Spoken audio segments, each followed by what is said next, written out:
Well, it's been a pretty normal night. The owls coming and going, landing on the deck. And this particular one's just sitting there, kind of minding his own business. And all of a sudden, all this starts to happen.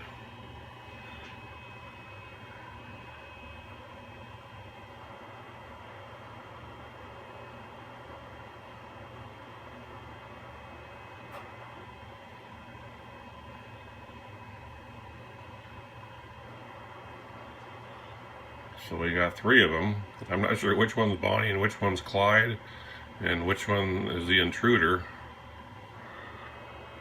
But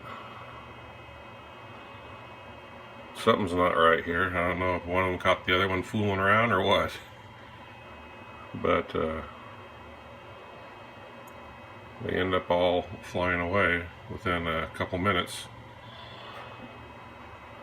And so I don't really know what that was all about. But there they go, and there you have it.